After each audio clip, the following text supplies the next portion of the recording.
Welcome back to my story. This is part 16. My wife had always said, the thing that bothers me is that you don't know why you do this, why you cross-dress. And I said I had to, and that really bothered her. At that time, I didn't know how to answer that question, because I didn't know the answer.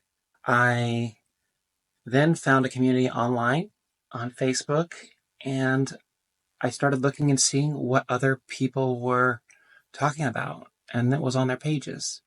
And I saw a lot of my friends had liked a podcast called The Fox and the Phoenix. I looked this up immediately after I realized this connection, and it's a podcast about demystifying the cross-dressing experience.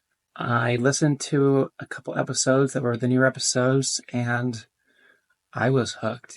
It was compelling, and I learned a lot. I decided immediately that instead of just keep listening to these new episodes, I was going to go back and listen from the beginning.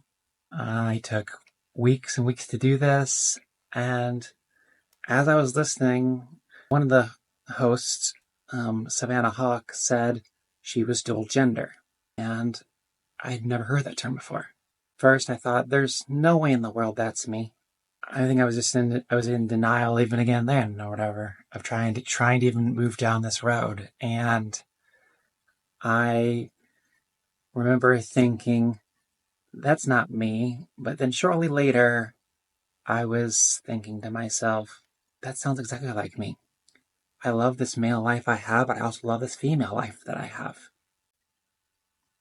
I continued listening and continued talking to my friends on Facebook. A lot of people in my life, on both sides of my life, had always talked about Instagram. And at that point, I didn't want to get into another thing. And it was in August 2021 that I joined Instagram. I tell people Instagram changed my life. There was a lot of these things that did, but joining Instagram, I was posting pictures and my story and things and really resonated with people, and my following ended up started growing like crazy. I didn't really care about the numbers, and I honestly still to this day don't really care about the numbers. I care about how many people that I'm reaching and helping, and I love that. I started doing something even called my black and white posts.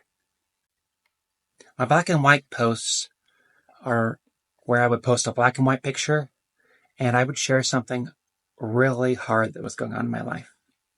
I was really vulnerable on Instagram. I copied it all to my Facebook, and this was like my therapy. I didn't have hardly anybody to talk to here. So I talked to these people, told them all this stuff. I was still processing things myself. There's a lot more to my Instagram, but that's all in my memoir that's coming out hopefully this summer. So I'll post the link eventually and check it out. My story is to be continued.